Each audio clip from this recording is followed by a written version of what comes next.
kelinci, dan pagar kebun. Di sebuah kebun wortel yang subur di pinggir desa, hiduplah seekor kelinci tua yang cerdik. Ia membuat lubang persembunyian tepat di bawah pagar kayu yang mulai rapuh. Lubang itu sangat nyaman, dekat dengan sumber makanan, namun berisiko karena berada di area manusia. Suatu sore, pemilik kebun datang memeriksa pagar yang bolong itu. Kelinci itu mendengar si pemilik berbicara dengan istrinya. Pagar ini sudah rusak parah. Besok aku akan menyuruh anakku yang paling besar untuk memperbaikinya agar hama tidak masuk, kata pemilik kebun. Mendengar itu, kelinci muda yang kebetulan lewat panik dan berkata kepada si kelinci tua, "Paman, kita harus pergi. Besok anak pemilik kebun akan menutup lubang ini." Kelinci tua itu hanya mengunyah wortelnya dengan santai. "Tenang saja nak, besok kita masih aman. Kita tidak perlu pindah." Benar saja, keesokan harinya tidak ada yang datang.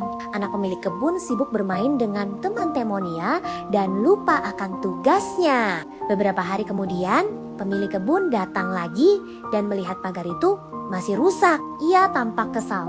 Anak itu tidak bisa diandalkan. Besok aku akan memanggil tukang kayu desa untuk memperbaikinya. Kelinci muda kembali ketakutan.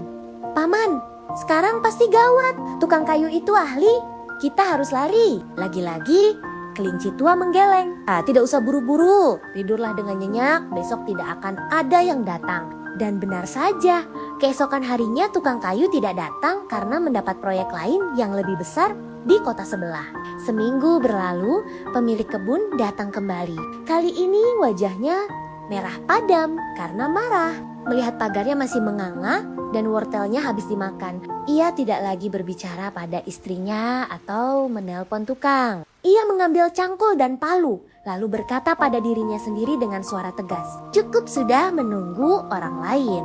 Besok pagi-pagi sekali, aku sendiri yang akan memperbaiki pagar ini sampai selesai." Mendengar gumam itu, telinga kelinci tua langsung tegak. Ia segera membuang wortelnya dan melompat bangun. "Ayo nak, bangunkan semua keluargamu. Kita harus pindah malam ini juga," seru kelinci tua. Kelinci muda bingung. "Kenapa paman?" "Kemarin paman santai saja saat dia mau menyuruh anak atau tukang kayunya.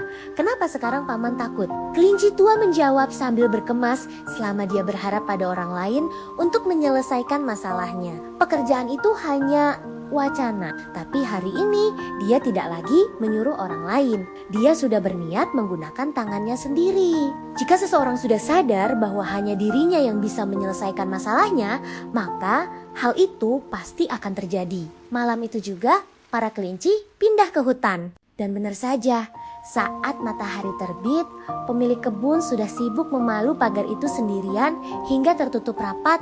Hikmah: tidak ada yang lebih kuat daripada tekad seseorang yang berhenti berharap pada bantuan orang lain dan mulai bergerak dengan tangannya sendiri.